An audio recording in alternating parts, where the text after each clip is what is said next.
Chau a todos, bienvenidos todos. ¿Cómo están ustedes? ¿Cómo pasaron estas semanas? Un tiempo sin encontrarnos. Volvemos a estar juntos. Es un motivo de mucha alegría.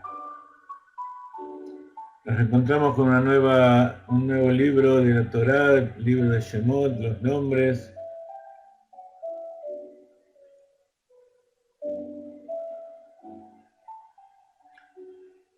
Acaba de terminar la clase de la Morá Rivka, Lili Rivka, de Alajot.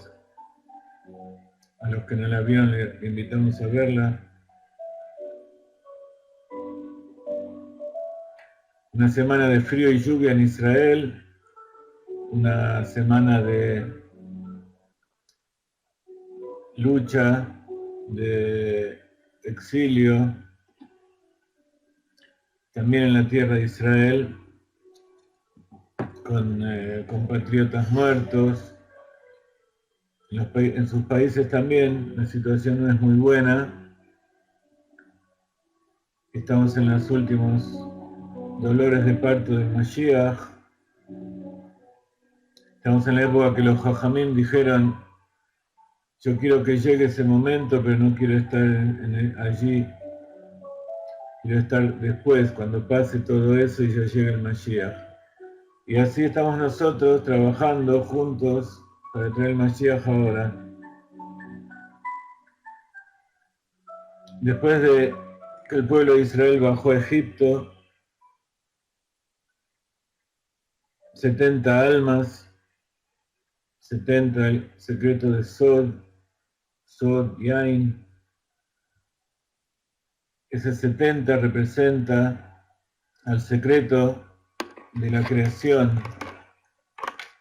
Y así es todo en la vida. Para lograr lo que verdaderamente queremos, hace falta pasar estrechez, sufrimiento, pruebas.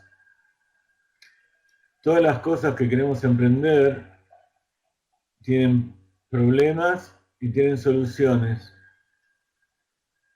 Los problemas vienen con la vida misma. Akadosh Baruj Hu nos plantea los problemas. Nosotros tenemos que tratar de traer las soluciones. Y esas soluciones están en la Torah. En el mismo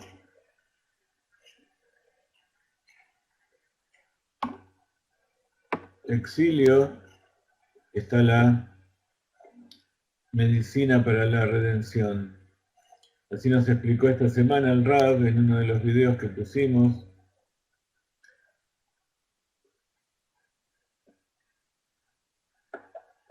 Y así lo vamos a ver ahora en esta perashá. Estos son los nombres de los hijos de Israel que vinieron a Egipto con Jacob, cada uno con su familia. La llegada del pueblo de Israel a Egipto es llamado un descenso, bajaron a Egipto.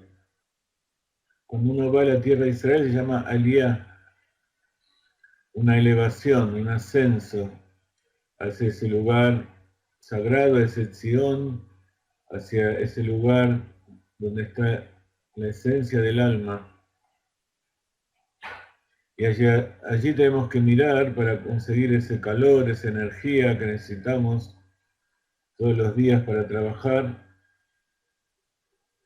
que está muy adentro nuestro y está muy adentro de la tierra de Israel,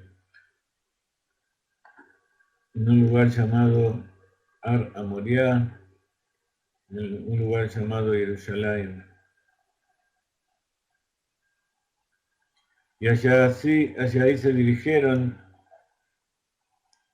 los hijos de Israel, secreto de Sod, el motivo por el cual fue creado el mundo, para crear al pueblo de Israel, y que el pueblo de Israel refine toda la creación, rectifique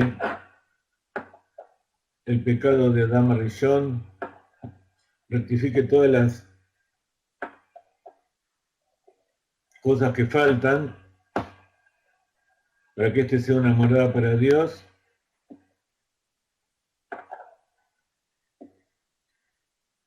Y para eso hace falta exprimirlo, por eso también 70 significa yain, significa vino.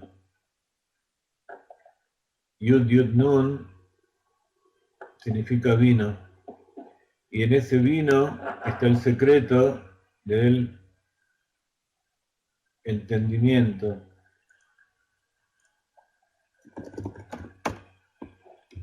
Yain son 2 yud, esas 2 yud representan al judío. ¿Por qué las 2 yud representan al judío? También representan a Dios. Cuando uno quiere poner Dios en hebreo, muchas veces pone 2 yud, representando al nombre Yud Kei Vav Kei.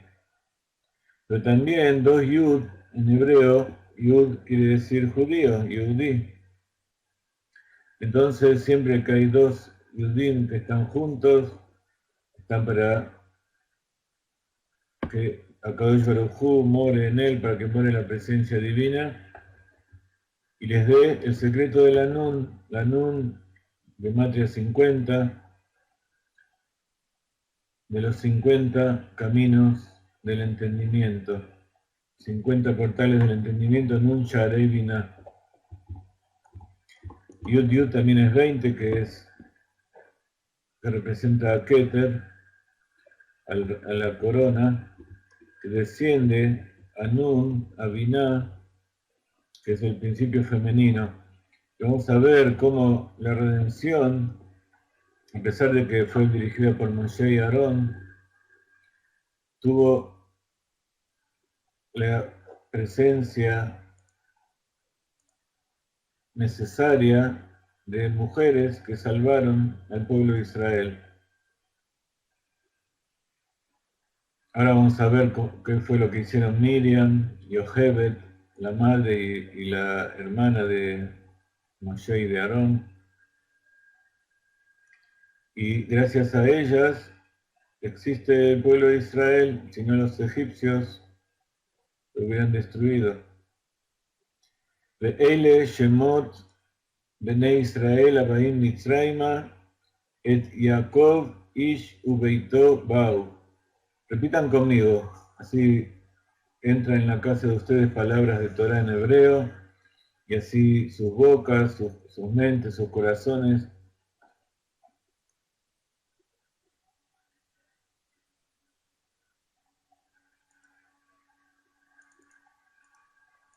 se van llenando de Torah. Así dice el primer verso.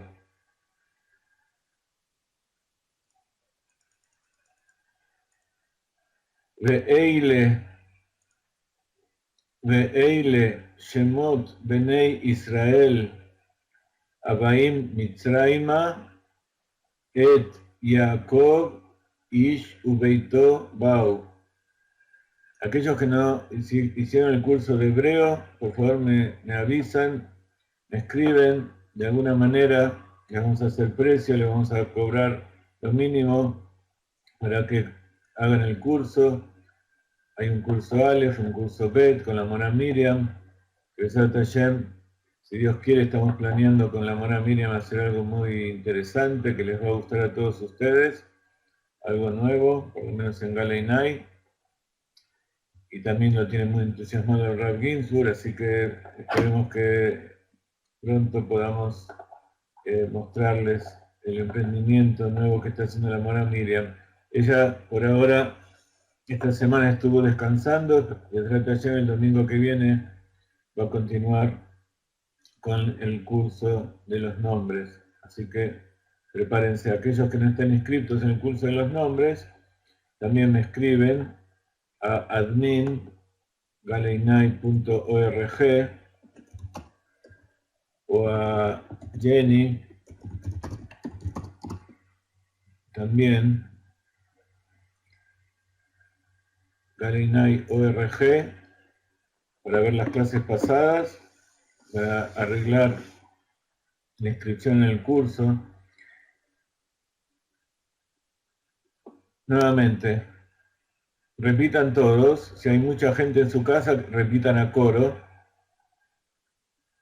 Vav Aleph Lamed Hei, VL, significa y estos.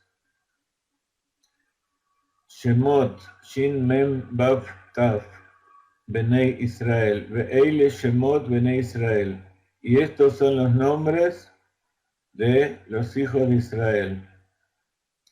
Abaim Mitzraima, que vienen, que fueron o que van a Egipto. Et Jacob ish ubeito bau. Jacob ish, él, cada hombre y su familia vinieron, vino o vinieron. En hebreo, cuando nosotros decimos la familia, decimos beitó, su casa. Ish ubeito bau. Ahora vamos a decir todos juntos de nuevo. Ve'eile Shemot Benei Israel Abaim Mitzrayma et Jacob Ish Ubeito Bau. Dice Rashi, Ve'eile Shemot Benei Israel Afalpi Sheminan Bechayen Beshmotam Hazar Uminan Bemitatan Ahan Mitatan Leodía Jabatan שנמשלו לכוכבים, שמוציאן ומכניסן מספר ובשמותם, במספר ובשמותם, שנאמר, como está dicho en Yeshayahu, המוציא במספר צבאם לכולם בשם יקרא. Dice algo muy interesante y algo que nos enseña el cariño, el amor que tiene Akadosh Baruj Hu por el pueblo de Israel. Trae Rashi, Rabbi Shlomo Ben Ishaki, el comentarista de la Edad Media de la Torá, el comentarista literal, Ve'ele Shemot Bnei Israel. Comenta, sus comentarios son las respuestas a lo que un chico de 5 años querría preguntar sobre esto que está escrito. Y un chico de 5 años que conoce la Torá se haría la siguiente pregunta.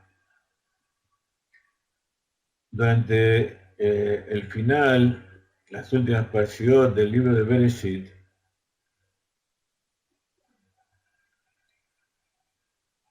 desde que Jacob comenzó sus peripecias y fue a Labán, Vayetze, salió de su casa, luego volvió y Vaishlach le envió enviados a su hermano Isaac, etcétera, etcétera. Luego Vaigash, bajaron a Egipto, hubo hambre y fueron a buscar comida, se encontraron con Yosef, y luego Vayejí, la última perashá del libro de Bereshit, cuenta toda la historia del nacimiento y la vida del pueblo de Israel, de los hijos, específicamente las 12 tribus, con toda su familia, hasta que llegan a Egipto. Se dedicaron varias parshiot. Comienza el libro de Shemot y de repente nombra al pueblo de Israel y ya en el 6º verso cuenta que murieron. Yosef, como ustedes ven aquí, Yosef y sus hermanos y todos los demás de esa generación murieron. Entonces, dice, ¿cómo puede ser? Los cuenta, recién llegan y todavía vivieron bastante tiempo en Egipto. Y en 6 versos los hace morir. Dice, Afalpi, a pesar de que ya los había contado de acuerdo con sus nombres, vuelve y los vuelve a contar los contó de acuerdo con sus nombres en vida, vuelve y los cuenta de nuevo cuando murieron, después que murieron, para expresar, para hacer saber el cariño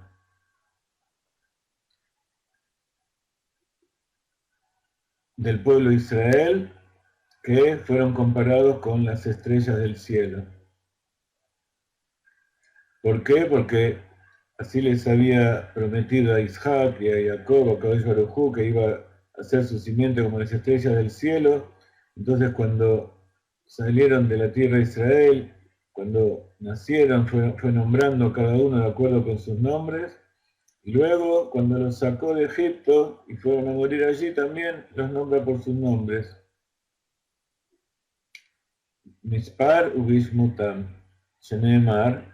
Entonces, como está dicho, trae un pasuk de Ishayahu 40:26, el que saca el número de sus huestes a todos de acuerdo con el nombre, a cada uno va a llamar. A Kadosh Baruj Hu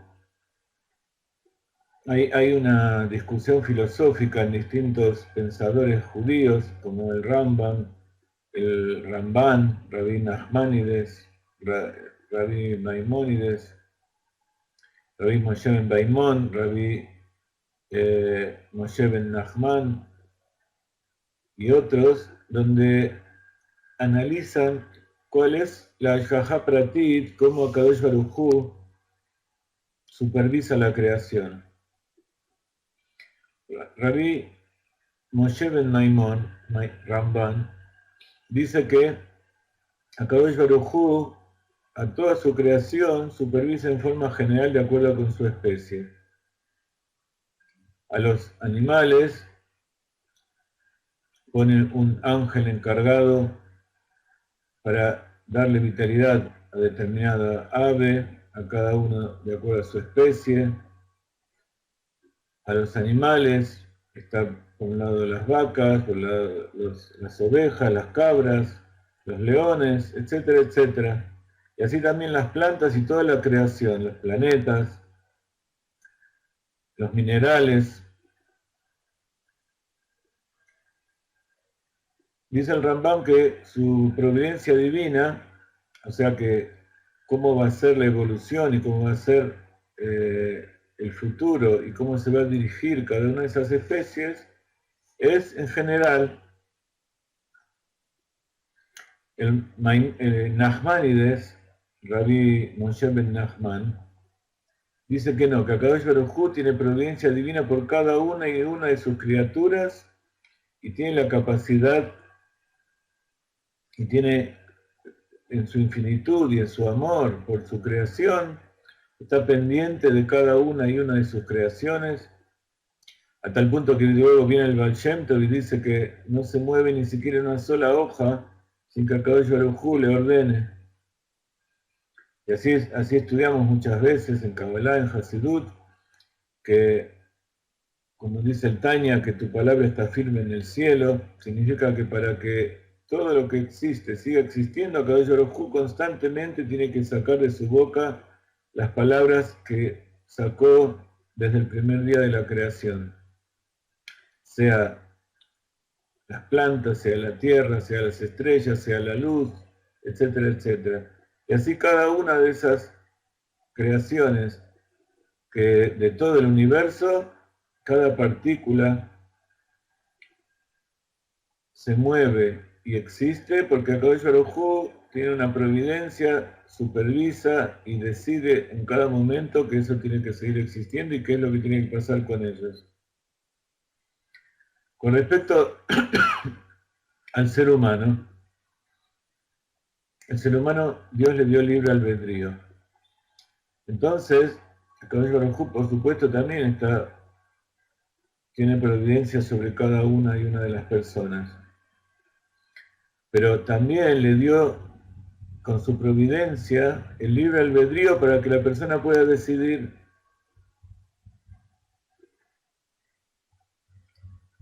Y existe la paradoja de que una vez que la persona decidió, resulta que eso que decidió es lo que estaba destinado, estaba previsto por Akadosh Baruj Hu. Entonces surge la pregunta, ¿cómo puede ser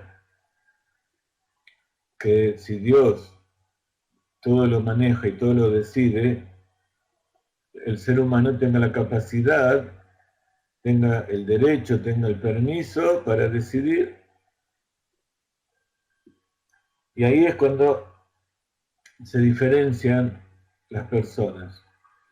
Aquellas personas que no reconocen a Dios siguen teniendo el libre albedrío, pero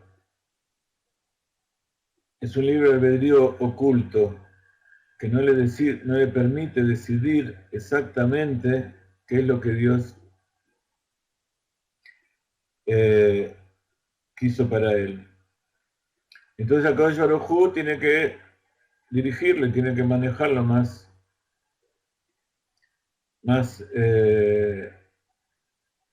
en forma más coercitiva. Por eso está dicho que las naciones del mundo en general actúan de acuerdo a cómo Dios los envía a hacer su trabajo. El pueblo de Israel, que tiene un reconocimiento absoluto de que existe Dios, porque eso es parte de la esencia misma dentro de su alma, es el que tiene mayor libre albedrío, porque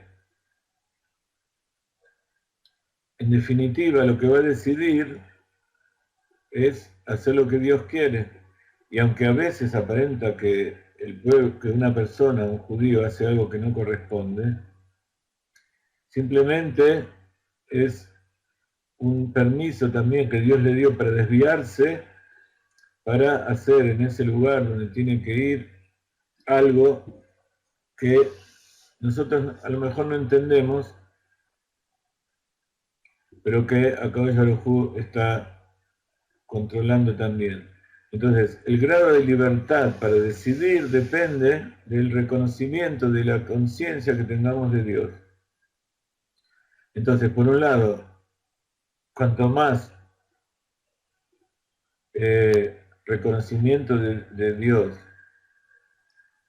y cumplimiento de sus preceptos que realicemos, más libertad nos va a dar Dios para actuar, porque Él va a saber que nosotros vamos a actuar de acuerdo con su deseo.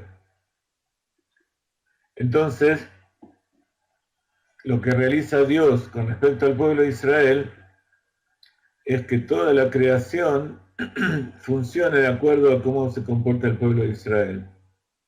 Por eso es importante saber en este momento del final del exilio y donde hay mucho peligro para la vida de las personas,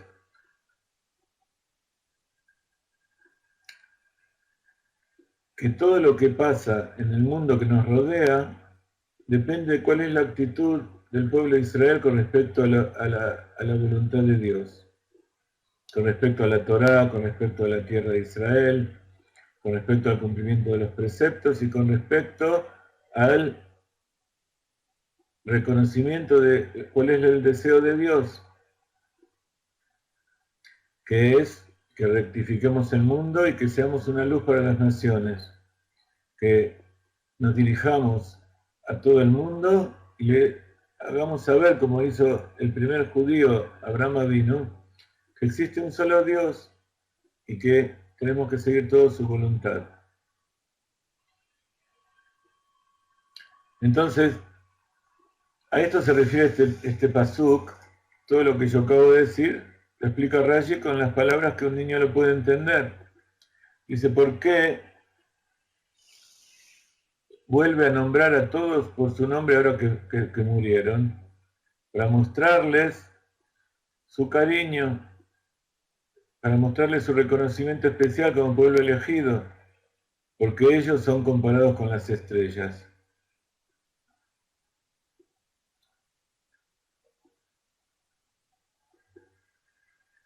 que son contadas y son nombradas cada una por su nombre y por su nombre. Entonces, dice Ishayahu, aquel que envía de acuerdo con sus nombres a las huestes, a todos los va a llamar por su nombre. Entonces, el Caballo Baruj Hu tiene una providencia divina por cada uno y uno de sus criaturas. A unos les da más libre albedrío, a otros les da menos libre albedrío. Rubén, Shimón, Leví, Judá, Isahar, Zbulún, Binyamin, Dan, Naftali, Gad, Asher. Es el número original de los descendientes directos de Jacob, incluyendo a Yosef, que está en Egipto, fue 70. Entonces,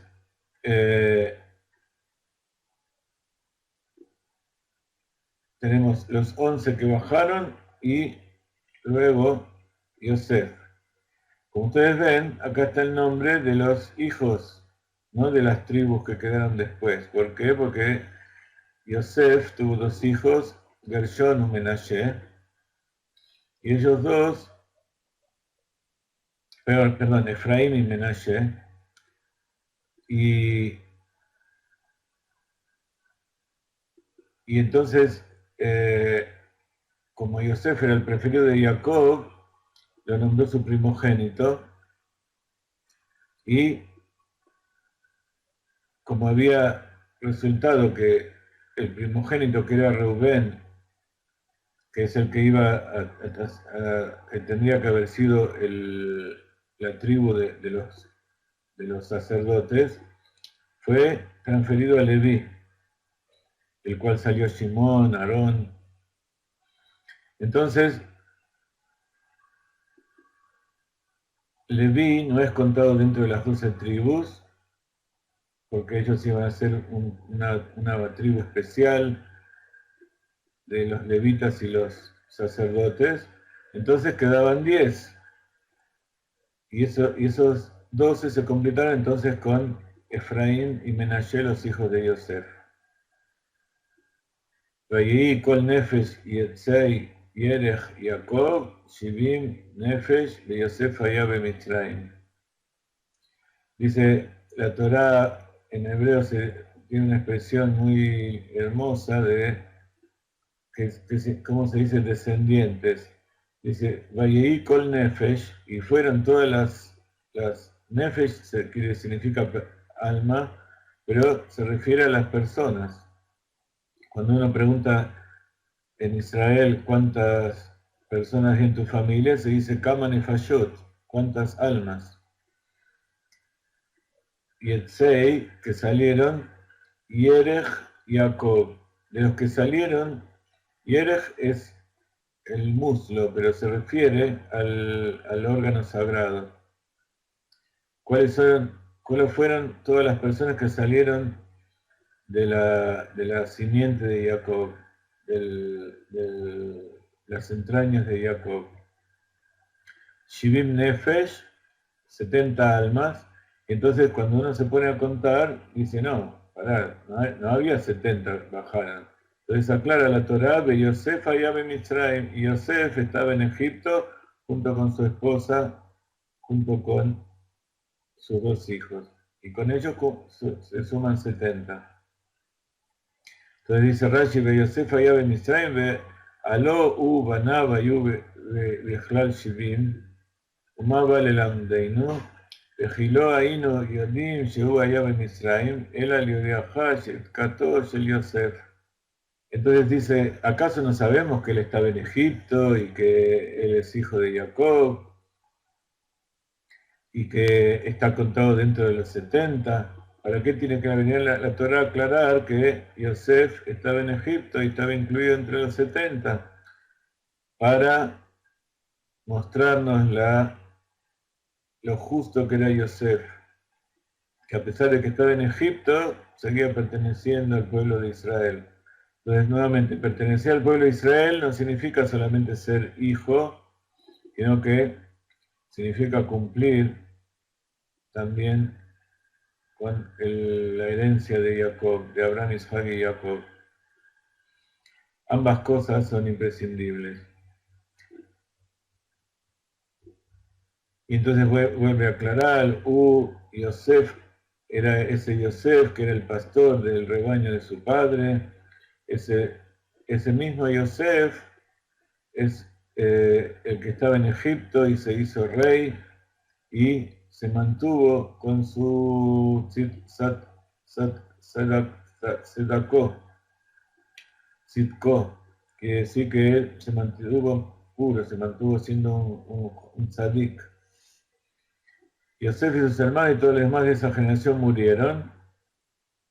Bayamat Yosef, Bejol Ejab, Bejol Ador Au, toda esa generación murió. Y los israelitas fueron fértiles y prolíficos, y su población se multiplicó y llegaron a ser tan numerosos que la tierra se llenó de ellos. Ubené Israel, Parú, Veishrefu, Veishretzu, Veyerbu, Veyammu, Vemeod Meod, Etimale Aretz Otam. No solamente fructificaron, sino que crecieron. Shetzu, Sheretz, es el nombre que se le da a los reptiles. Los reptiles que hacen, se desparraman por todos lados, caminan y cubren y se esconden por todos lados. Y esa fue una de las características por las cuales sobrevivieron. Se multiplicaron y se volvieron muy numerosos y la tierra se llenó de ellos. Y entonces acá empieza a explicar un poco el secreto de la existencia del pueblo de Israel, Vaishretzu. ¿Qué significa? Como decíamos recién, Sheretz es un reptil reptil en el sentido que es reptan, que son los animales terrestres. Shayu Yoldot Shisha Vejeres Ejad, porque cada madre daba a luz 6 hijos a la vez, 6 trillizos. Puede ser que era por fecundación genética, ¿no? Era una fecundación ingeniería genética. Seguramente Akadosh Baruj Hu hizo ingeniería genética con ellos. Pero eso dio lugar a que un nuevo rey que no conocía a Yosef tomó el poder de Egipto. Vayakam Melech Hadash, al Mitzrayim, Asher lo yada et Yosef, y Rabu Shmuel Hadamar Hadash Mamash. Entonces hubo dos opiniones de lo que significa esto del nuevo rey, un nuevo faraón. Estaba Rab y estaba Shmuel en el Talmud. Ellos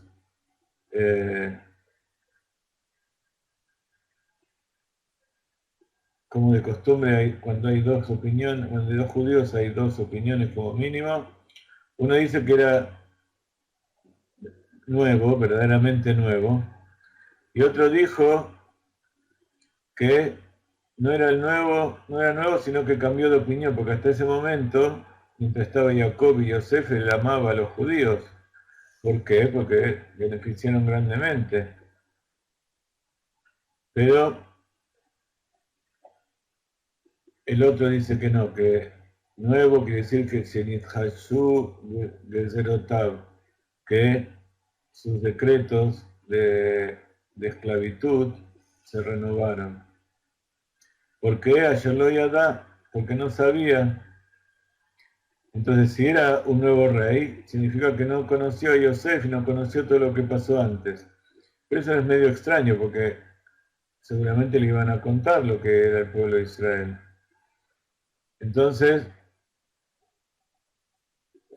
dicen los sabios que se hizo como que no sabía. Entonces le anunció a su pueblo: los israelitas están volviéndose demasiado numerosos y fuertes para nosotros. Vayomar el Amó, Ine, Ambene Israel, Rabbe Atzum, Nimeno.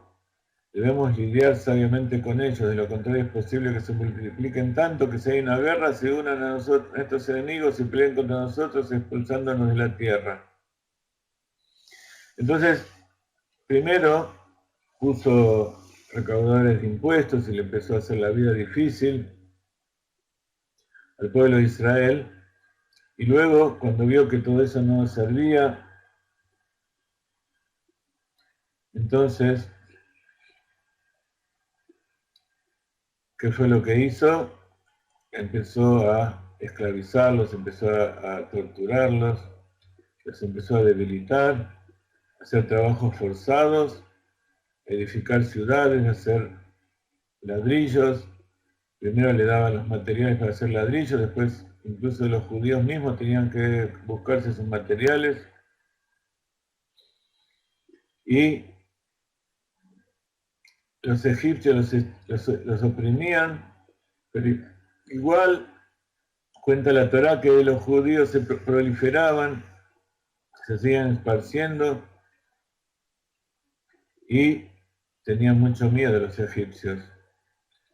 Entonces, la mejor forma era debilitarlos. Para colmo, además de hacerle la vida miserable con trabajos forzados,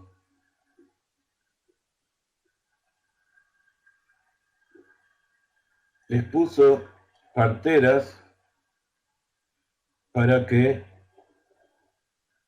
los vigilen.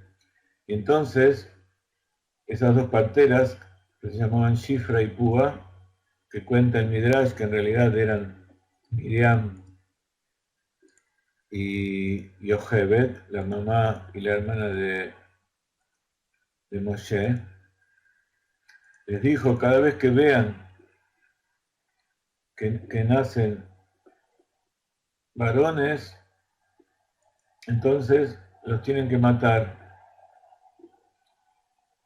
¿Por qué? Porque los hechiceros, los astrónomos egipcios habían visto que iba a nacer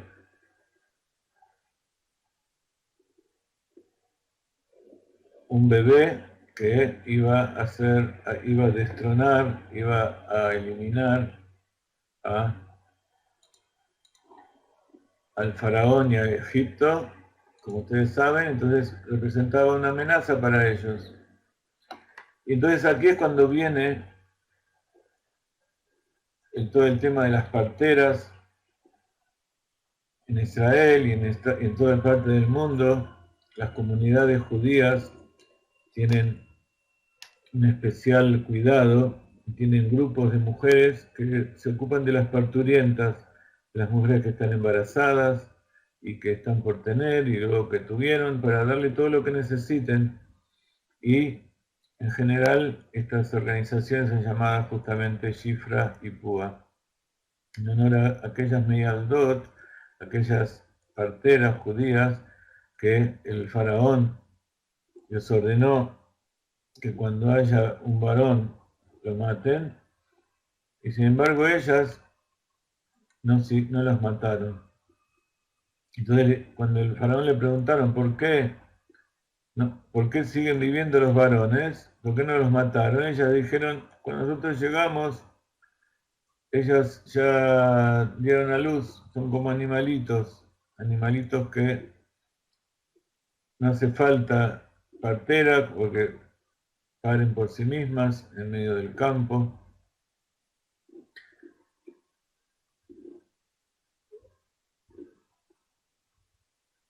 Así le dijeron: las mujeres hebreas no son como las egipcias, saben cómo asistir en un parto y pueden dar a luz antes de que una partera llegue a ellas. Y entonces Dios fue bueno con las parteras y el pueblo creció y llegó a ser numeroso. Fue bueno porque el faraón no las mató. Este es un ejemplo a veces es difícil traducir la palabra Mesirut Nefesh, entregar la vida. La palabra, hay una Pikuach Nefesh, quiere decir que el alma está en peligro y hay que cuidarla. Y Mesirut Nefesh, que es cuando uno mismo entrega la vida. Y sabemos que el Rebbe nos enseñó que entregar la vida en nuestra época, Baruch Hashem, no nos requiere en general morir tal cual, como sucedió en muchas épocas del pueblo de Israel, que entregaban la vida por no someterse, por no hacer idolatría. Eh, Nuestro desafío de nuestra época es entregar la vida para mantener el pacto del Brit Milá, como explica el Zohar, que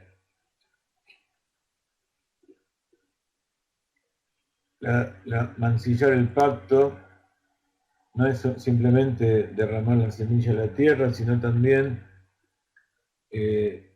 acostarse con una mujer nidá, una mujer que está menstruando, una mujer impura, y también acostarse con una mujer que no es judía. Un judío tiene prohibido acostarse con una mujer que no es judía. Esas tres son tres formas de mancillar el pacto y que son las que traen exilio. Entonces, hay dos cosas que el judío entrega a la vida. Tres, por supuesto. Uno, no matar, no asesinar a su compañero. Si es obligado a hacerlo, tiene que entregar la vida. Otro es la idolatría, si tiene que prosternarse entre un ídolo, sobre todo si es en público, tiene que entregar la vida. Y si es obligado a tener relaciones sexuales prohibidas, tiene que entregar la vida.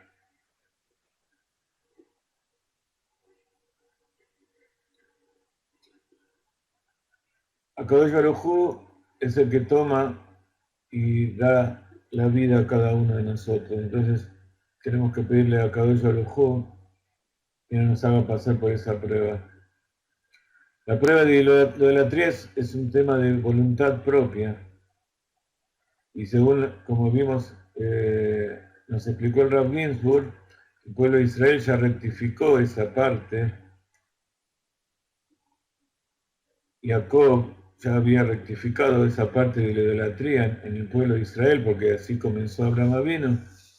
Explicó y le enseñó a toda su descendencia y a todos los que lo seguían que no había que idolatrar. Rectificar no significa dejar de hacer algo, sino quiere decir desarraigarlo de dentro del alma. Por eso rectificar, hay distintos niveles. Por un lado está la rectificación de los actos, por otro lado está la rectificación de los pensamientos y está la rectificación de los sentimientos. Cuando uno quiere saber si en verdad algo que quiso arreglar, que quiso rectificar en sí mismo, está rectificado, tiene que enfrentarse, no a propósito, pero en caso de que se enfrente a determinada prueba, tiene que, a veces puede tener pensamientos y puede incluso su cuerpo querer hacerlo, pero lo principal es saber qué es lo que siente. Si dentro suyo no tiene ninguna intención de relacionarse con eso que ya dejó de lado, entonces su pensamiento no va a ser afectado y sus acciones tampoco. En cambio, si ve que su alma animal todavía lo incita y puede llegar a hacerlo o a pensar, entonces quiere decir que eso todavía no está rectificado dentro suyo. La idolatría es algo que está muy rectificado dentro del judío, porque fue un trabajo hecho por los patriarcas, un trabajo que fue arraigado en la esencia del alma, y aunque aparentemente hay alguna persona, algún judío que pueda llegar aparentemente a hacer algún acto de idolatría, es simplemente algo superficial, algo que afecta a sus vestimentas, pero que no afecta a la esencia misma de su alma. Entonces, en el momento en que es enfrentado, o en el momento en que venga Mashiach, entonces esa persona no va a tener ningún problema en aceptarlo y en dejar de lado toda idolatría. Y como explica el Rav Ginsburg, el compromiso, la tentación, la prueba principal es justamente la prueba del sexo, las relaciones sexuales prohibidas. Y por eso, antes de que venga el Mashiach ben David, tiene que venir el Mashiach ben Yosef.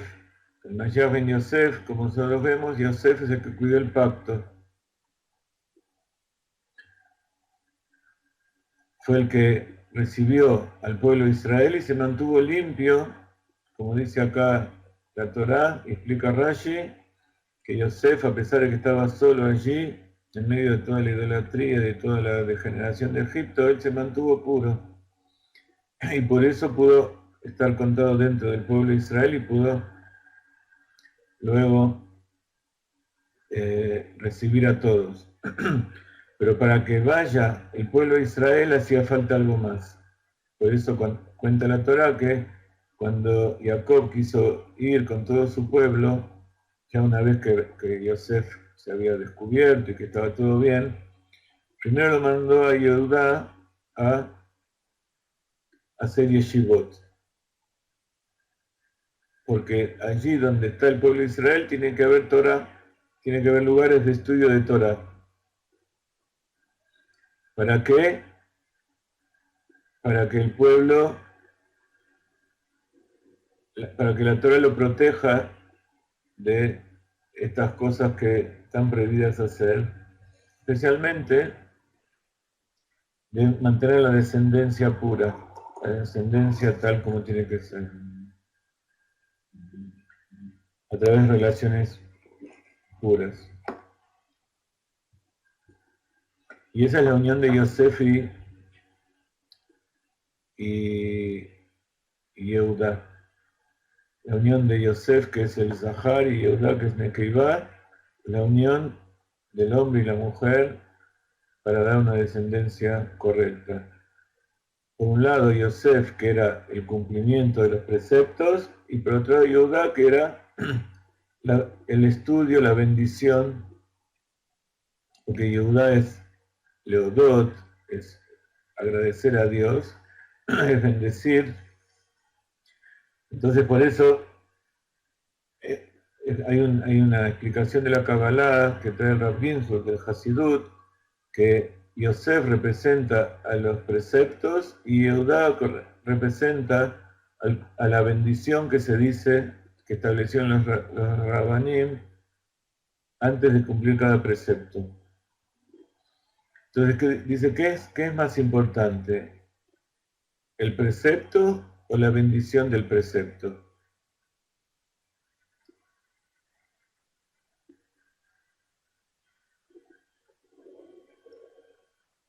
Y entonces se explica que no existe uno sin el otro.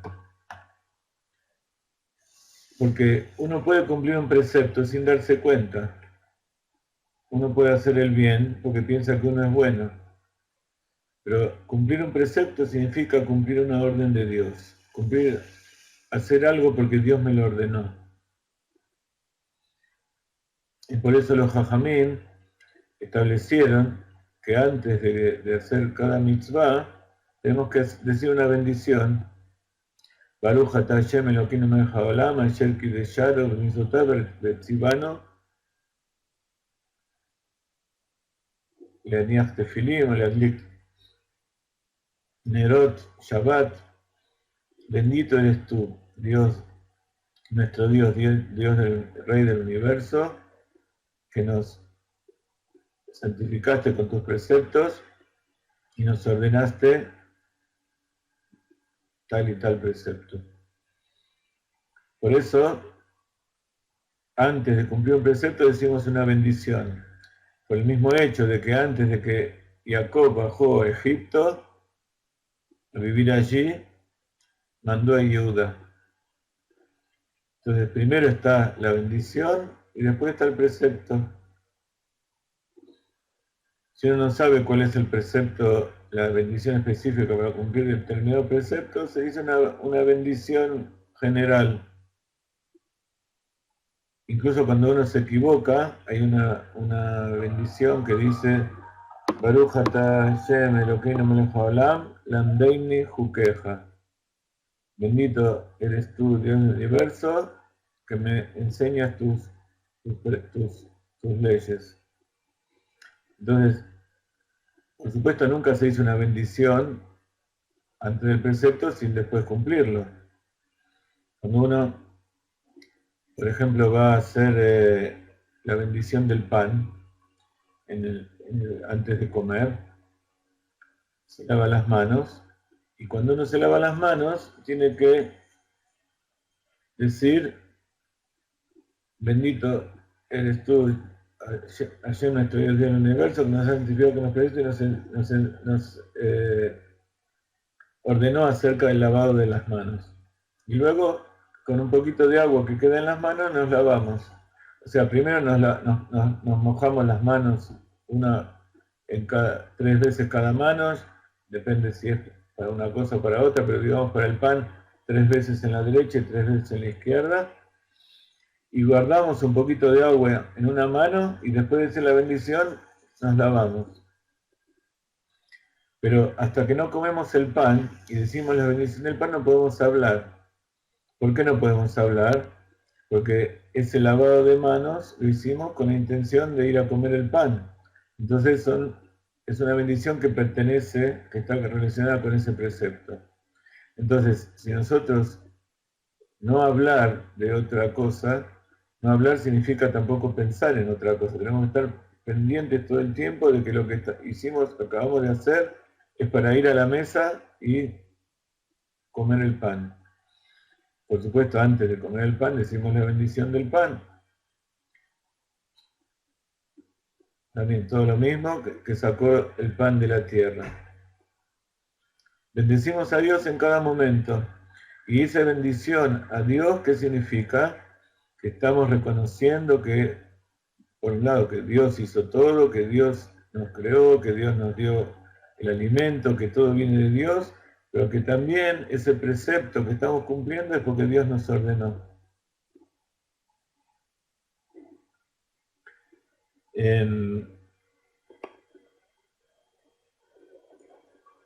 Muchos de ustedes están preguntando, y es algo muy correcto, es si Dios no le ordenó a alguien que no es judío determinado precepto, si tiene permitido decir la bendición. Entonces hay que comprender que hay algunas cosas, hay algunos preceptos que fueron ordenados para todas las personas, hay otros preceptos que fueron ordenados solo a los judíos. Entonces, hay algunos preceptos que para los judíos que también los no judíos lo hacen y que algunos no están prohibidos, pero no se tiene que decir la bendición, porque si no se dice que me has ordenado, está mintiendo. ¿Me explico? Entonces, hay algunas mitzvot de los judíos, de los 613 preceptos, que no están dentro de los 7 preceptos de los Bnei Noach, que si se llegan a hacer, no tienen que ser dichos con una bendición, tanto para los hombres como para las mujeres. Aquellas personas que están estudiando y que están practicando para la conversión, entonces no había ningún problema y de todas maneras tienen que seguir la guía de aquel que los está instruyendo. En ese caso sí se puede hacer un precepto diciendo la bendición.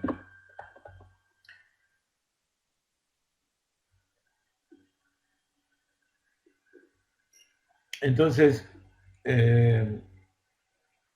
vemos cómo todo este tema de la llegada de Egipto deriva en un montón de leyes y halajot que son aplicadas hasta hoy en día y que son la base del judaísmo. Habíamos llegado al punto en que Miriam y Yochebed eran las parteras y salvaron al pueblo de Israel. Y quería contar un poco acerca de Miriam para ver qué importancia tan grande tiene la mujer en el pueblo de Israel, representado, por ejemplo, en Miriam. Miriam fue una profetisa, fue una de las líderes más justas, más santas del pueblo de Israel. Como ya dije, fue la hermana de Moshe, la hermana de Aarón, y fue mayor que ellos, era la hermana mayor. En mérito de Miriam,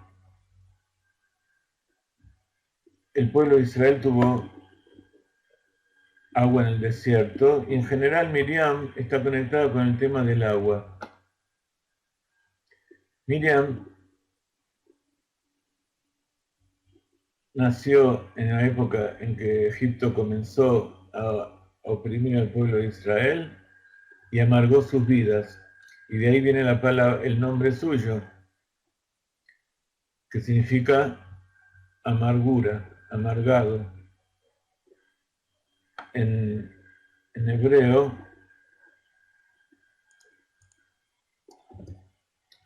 amargo se escribe mar,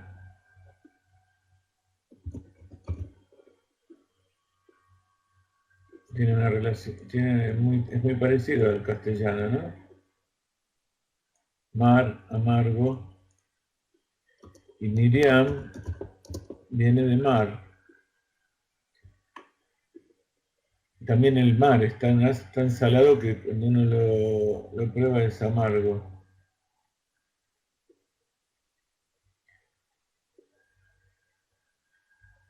Algunos años después que ella nació, los astrólogos del faraón le dijeron que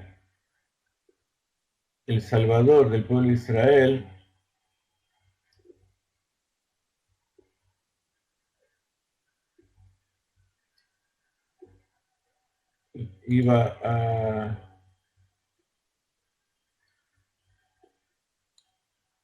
lo iba a destruir y que iba a terminar, la única forma de terminarlo era con el agua.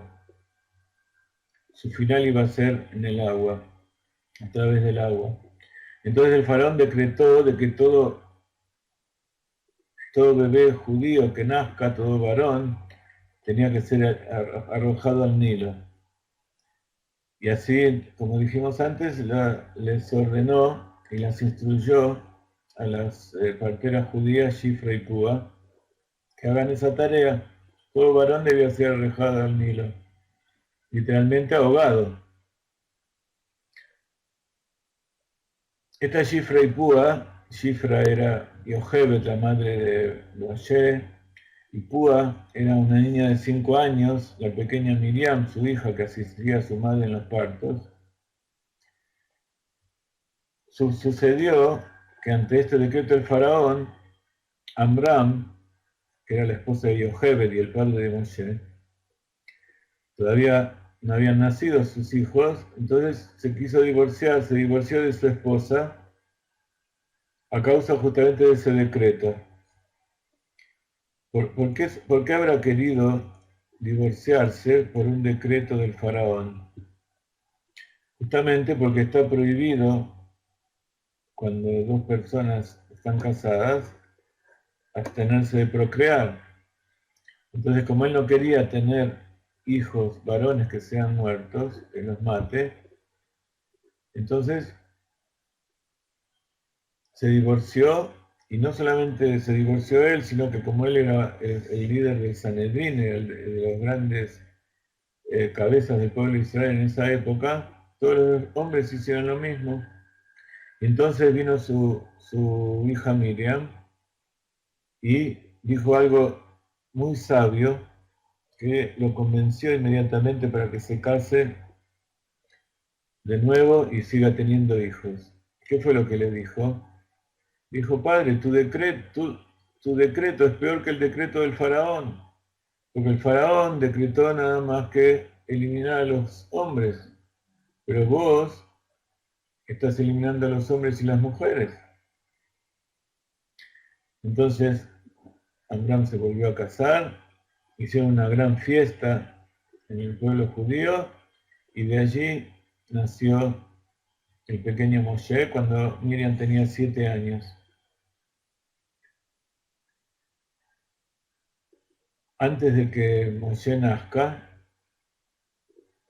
ella tuvo otra profecía, tuvo una profecía que dijo que su madre estaba destinada a tener un hijo varón que iba a redimir al pueblo de Israel.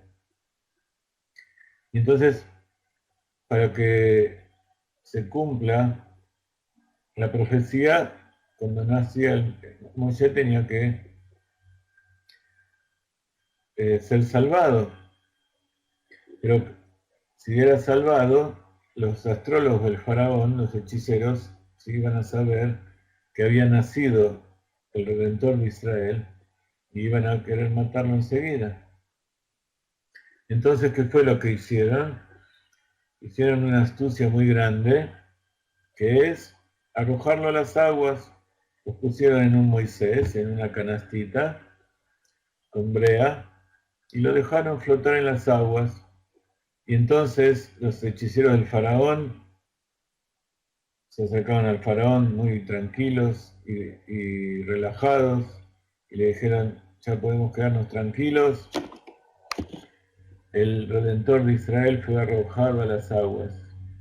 Y de ahí viene el nombre de Moshe. Moshe quiere decir rescatado de las aguas, porque después, como ustedes saben, la princesa, la propia hija del faraón, llamada Batia, como una de mis nietas, Batia fue una tzadeke que también fue reconocida como parte del pueblo de Israel después.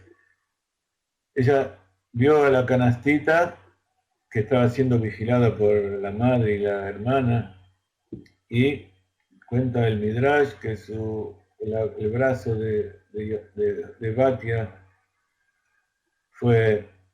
se alargó y entonces pudo alcanzar la canastita y rescatarla a Moshe, y lo llevó y se salvó. Se dieron cuenta que era un chico judío, porque tenía el Brit Milá. Como ustedes saben, Moshe nació con el Brit Milá, no hizo falta circuncidarlo. Pero Batia quiere decir hija de Dios, Batia, la hija de Dios, lo llevó a la corte y creció allí sin ningún problema, porque los hechiceros ya habían dicho que el Redentor había muerto. Entonces, ven cómo funciona la providencia divina. La providencia divina funciona a través de que el judío entrega la vida por algo y rechaza la idolatría, rechaza los malos actos, cumple con los preceptos que le ordena Dios, y a pesar de que no sabe qué es lo que va a resultar de todo eso, sabe que Dios maneja todo. Entonces ahí es donde se une y se resuelve la paradoja del libre albedrío y la providencia divina. ¿Quién es el que maneja todo? ¿Kadosh Baruj Hu, o el judío tiene capacidad para decidir sobre sí mismo? Vemos aquí que cuando el judío decide seguir el mandato de Dios, entonces se une las dos cosas y deja de haber paradoja. La providencia divina se une con el libre albedrío de la persona, y todo funciona perfecto. Una persona no cumple el libre albedrío, entonces Dios tiene que forzarlo. Y eso es el exilio privado de cada uno. Entonces vemos que el exilio no es un castigo, sino que es una forma de forjar, de refinar el alma de cada uno para luego salir a la redención. Y así, como nosotros sabemos, Miriam en el futuro también, por su mérito, iba a haber agua en el pueblo de Israel. Gracias a ella, cuando el pueblo de Israel salió de Egipto y estuvo los 40 años en el desierto,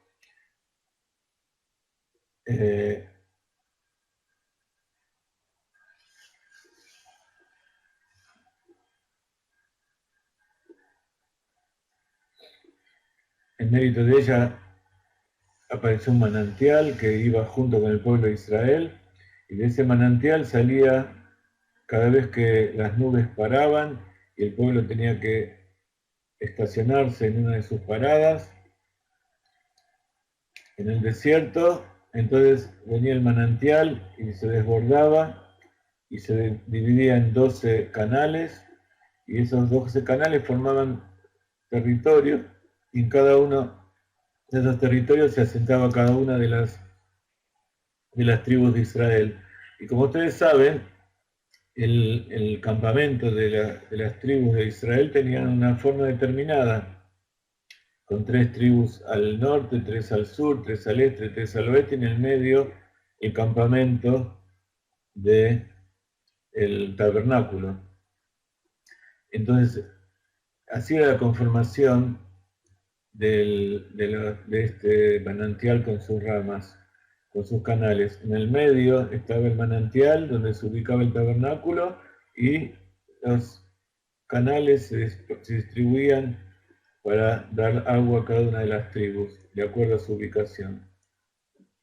Entonces, cuando Miriam murió, dejó de haber agua, y el pueblo de Israel siguió tomando agua hasta que entró a la tierra de Israel gracias a la piedra que golpeó Moshe, y de ahí volvió a salir agua.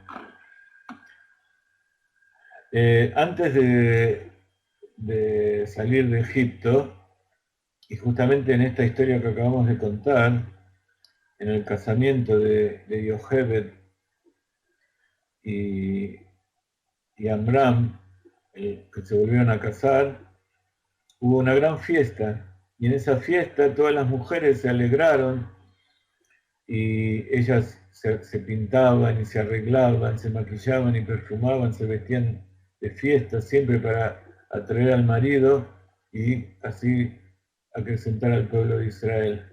Y en ese momento, a partir de esa fiesta, empezaron a también cantar las mujeres con instrumentos musicales y a danzar, y hay un instrumento especial que tiene que ver con la mujer, que es la pandereta. Las panderetas del Tof de Miriam fue un instrumento que los hicieron, y que luego, cuando cruzaron el mar de los juncos, el Yam Suf, también por el mérito de Miriam, todas las mujeres cantaron el Shirat Hayam, la canción del mar, tocando esas panderetas. Y esas panderetas también es el instrumento musical que en todas las casas, por lo menos de los Jabadnikim y en muchas casas de otros, esas panderetas son las que el Rebbe nos ordenó tener, y que cada una de las mujeres prepare para tocar ya desde ahora, y sobre todo con la llegada del Mashiach. Así que los invito a todos ustedes en sus casas comprar una pandereta y escribir allí Baruch Haba Melech HaMashiach, etcétera, etcétera. A lo mejor le voy a decir a una de mis hijas que haga alguna actividad para hacer panderetas, pero ya vayan comprando panderetas, el hombre que le compre a su mujer, y las mujeres que están aquí vayan preparándose con el canto y con instrumentos musicales, que ninguna deje de tener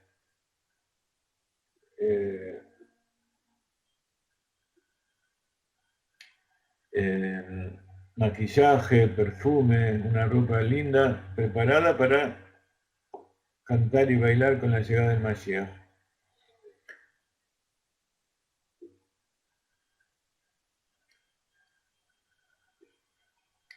Bueno, como de costumbre tenemos muchas cosas para explicar, pero vamos a dejar por aquí ahora. Luego vamos a estudiar el Zohar de esta perashá, y vamos a ver un poco cómo es el tema este de la profecía y de los mensajes que Dios nos manda, cómo es el tema este de que el faraón de repente desapareció y se olvidó de todo lo que pasó y el pueblo de Israel fue esclavizado. Vamos a ver un poco de qué se trata todo esto. Pero como siempre, el mensaje que siempre queremos dar es un mensaje de redención, un mensaje de alegría, de fortalecimiento, porque todo lo que Dios nos manda es para bien y nos manda muchas pruebas. Él nos manda las pruebas, cada cosa que nosotros queremos realizar tiene pruebas, tiene inconvenientes y ella nos da la solución. Entonces, tenemos que afrontar nuevos emprendimientos, tenemos que afrontar nuevos desafíos y sabiendo que van a haber pruebas, pero que Akadosh Baruj Hu ya nos dio las soluciones, entonces solo tenemos que buscar la solución, tenemos que buscar la mejor manera de enfrentarnos con nuestros ideales, enfrentarnos con nuestros objetivos de la vida y cada vez buscar más y no dejarnos vencer por las dificultades momentáneas que van a ser resueltas con la ayuda de Dios, bendiciendo a Dios, cumpliendo sus preceptos, ayudando al prójimo, revelando la chispa de divinidad que hay dentro del alma de cada uno y uno de nosotros.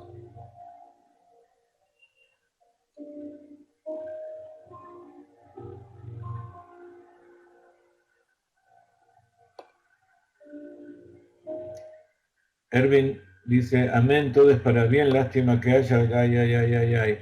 Cuando uno dice algo bueno, nunca tiene que complementarlo con algo malo. Siempre tiene que bendecir a Dios, porque mezclar una bendición y y lamentarse por algo malo es parte del pecado de Adán Rishon, donde se mezcló el bien y el mal. Así que siempre hay que pensar bien y saber que no hay lástima, no hay ninguna cosa que esté perdida, que todo tiene alguna finalidad. Y cuando hay pruebas, tenemos que decir gracias a Dios, que esa prueba significa que estamos vivos y que Dios nos da nuevas aventuras para realizar. Nos vemos en un ratito.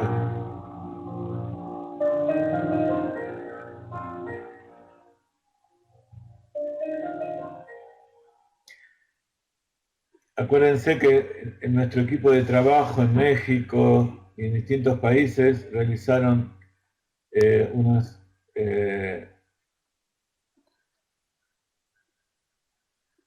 cuadernillos de la enseñanza de la Arizal, de las 5 primeras clases que dimos, hay muchas más.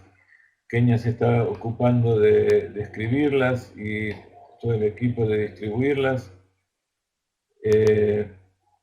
Para todos aquellos que participan de nuestras clases, tienen un precio especial. Por ahora están en PDF para bajarlas de la página de internet. Aquellos que no puedan bajarlo porque no tienen tarjeta, nos pueden pedir y yo se la mando por email.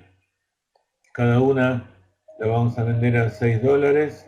El precio normal es $12, pero a los que participan aquí son $6 cada una, en total $30 las 5. Y es muy importante, son enseñanzas muy hermosas que con ellas van a poder comprender mucho de las cosas que estamos estudiando sobre Kabbalah y Hasidut en forma más profunda. Y como siempre con eso colaboran para que sigamos haciendo más material y para que podamos imprimir los libros. Ya estamos terminando los libros también gracias a la ayuda de varias personas que están colaborando. Ya estamos juntando el dinero, ya tenemos gran parte del dinero para imprimirlos, los primeros libros. Así que todos los que quieren colaborar entran a PayPal o envían el dinero a través de nuestros representantes o por Western Union. Todo el que quiere colaborar va a encontrar el camino para hacerlo, va a encontrar el canal para devolverle a Kadosh Baruj Hu todo lo bueno que hace. Nos despedimos por ahora. Nos vemos luego. Shavua Tov, buena semana para todos. Bendiciones en la tierra de Israel.